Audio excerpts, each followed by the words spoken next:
Yeah, we're definitely doing things a little different this time. A lot more focus, a lot more confidence, a lot more...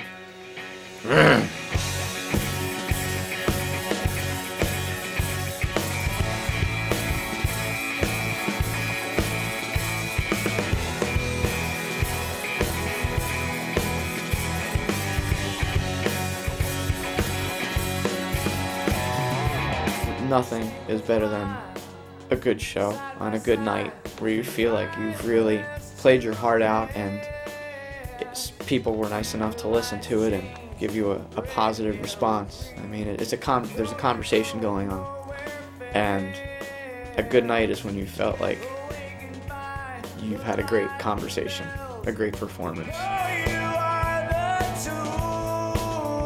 Having a producer as opposed to being the producer yourself, it's nice because you can not only bounce your ideas off them, they also have lots of input towards the songs and arranging them, and the most important thing I think is just being that extra set of objective ears, especially when you're recording parts like vocals and guitars, drums, pretty much everything. You know, it's that he's not as involved as you are. He's the outside perspective.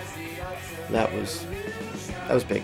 Little fish too eager to swim in the deep end of the biggest pond, unaware of what obstacles lie ahead and beyond. I think the thing that's changed the most since my last record is probably myself. A lot more experiences since then, and a lot of different musical styles, a lot of different influences. Playing a lot more guitar now as well, so it's all kind of found its way into this batch of songs, and all the things that I do, from as far as being a singer, lead guitar player, and of course songwriter, they've all reached about the same level. Well, one of the biggest motivators behind the songs was a guy named Rick Barry. He's an artist from Asbury Park, New Jersey, and he had this.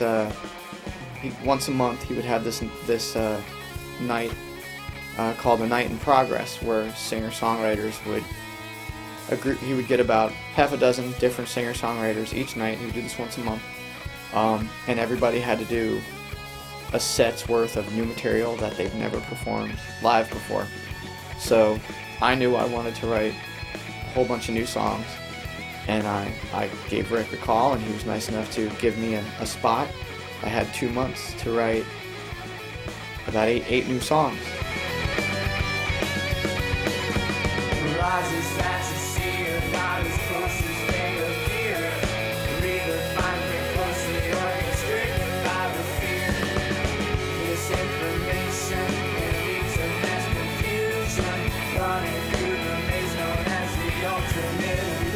One of the songs on the record, called De Niro's Song, has an interesting story behind it. It kind of found me. I was home one night and I was messing around on my computer, and my TV was right next to me. And I guess I had the Jets game on, and 60 Minutes came on after that, and I think the show after that. They did a spot on this guy named De Niro Shavers, and he was a native of New Orleans, and he was killed. And apparently after Hurricane Katrina occurred, he became a part of the solution. He was a music teacher. He got a group of about 80 kids together to form a marching band, and became a very respected and loved member in his community, and he really helped in the beginnings of rebuilding what had happened to a lot of these people in New Orleans.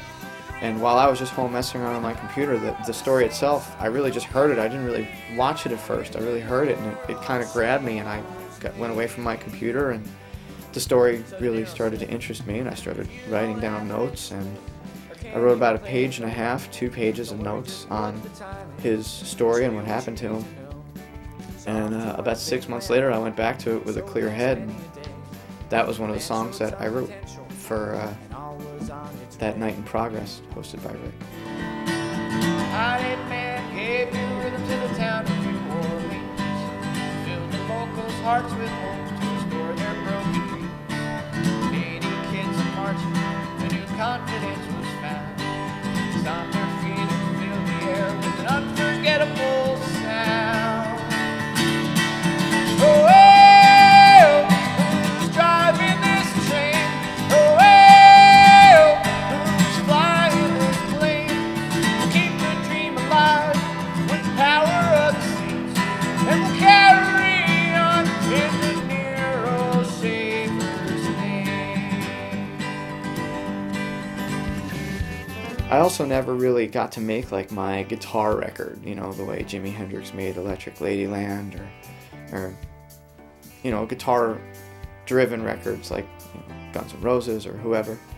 And I wanted to do that this time around. I wanted to make I'm a rock and roll singer-songwriter, and I'm a guitar player, and my voice on the guitar is just as important as the vocals. You know, I have 2 voices, and I always felt like my voice on the guitar was never fully emphasized. I've never fit in. When you're younger, you find that a little disheartening. Alienation definitely set in at an early age, and that's probably one of the main reasons why I found music, and music found me. From what I was told when I was about a year and a half old, I climbed out of my crib.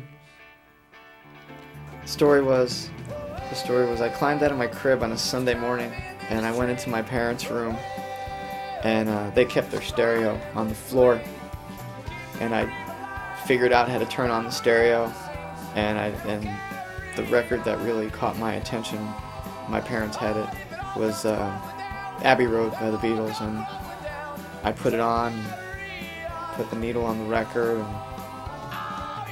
I made it really loud, and I woke up my parents, and it turned out I was doing this at 5 o'clock in the morning. So I'd say the bug bit me at a very early age, because I think I did that more than once. It woke me up. It was the first thing I thought of when I woke up, and had to listen to. I had to figure out how to use that stereo, and I had to figure out how to put that record on and listen to music as soon as I possibly could. And nothing has changed since then. I'm at the end of my rope, can't hold back anymore. All I have left to say is that I want you so bad. That being said, there's just one tiny obstacle standing in the way of my happiness. All of this waiting with patience has made me impatient, and finding me grinding my teeth to the bone. It's time to make an executive decision. Do I steal you away from him, or do I go where he goes?